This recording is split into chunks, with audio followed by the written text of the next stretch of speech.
This is also an election year for State Rep Heather Fitzenhagen, but without a District 78 opponent, she was already named the winner. Being unchallenged gives her the opportunity to focus on leading instead of campaigning. On the forefront, we've been dealing here locally with our water issues as they have over in the St. Lucie, Martin County area, and that will be a primary focus, I think, this upcoming session. I think also concerns about how we're going to handle the Zika virus is another. Gaming in Florida is consistently an issue for us about how we're going to respond to different segments of the state wanting to be able to have gaming and others not. I think that the other big issue for me, and will continue to be, medical services, how we deliver them in Florida and how we increase the transparency and the quality of delivering those services. Now, with some of these issues that you just enumerated, do you see it changing course based on new people coming in? Because these are already things that had been talked about previously. Well, certainly there will be some shift. It depends on how the House and Senate are aligned, what will be the balance of power between the Republicans and the Democrats. I believe that we will continue as Republicans to maintain control of the House of Representatives and the Senate. So that will enable us to continue to push forward our agenda, which highlights some of the things that I just mentioned. Now, you mentioned water. It's been gaining momentum. There's been a lot of grassroots effort towards purchasing land and making a better cleansing opportunity down to the Everglades. Yes. Do you see something actually happening on that this year? I think that we will see some significant movement.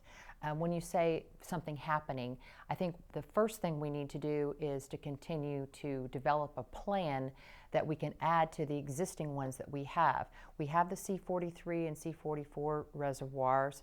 We have a plan for the Central Everglades Project, or SERP, but what is not included currently is a flowway south of Lake Okeechobee and a filtration system so that the water can flow through to Florida Bay.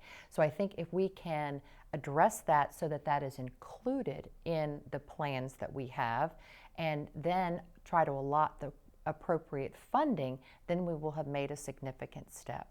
Now, being a lawmaker from this area, which is so critical to what's going on with the Lake O discharges, do you see maybe sponsoring or co-sponsoring any bills to that effect? I would welcome the opportunity to sponsor a bill of that nature. I think what we need to do prior to crafting a bill, though, is to really sit down, all the legislators and all the interest groups, and try to find what is a true comprehensive plan.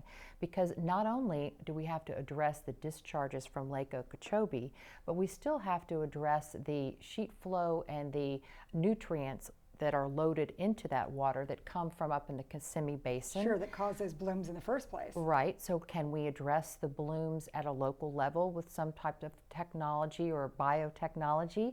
Can we look to find ways to make dairy farming a cleaner process so that that doesn't have effluent that flows into the basin of water that we serve?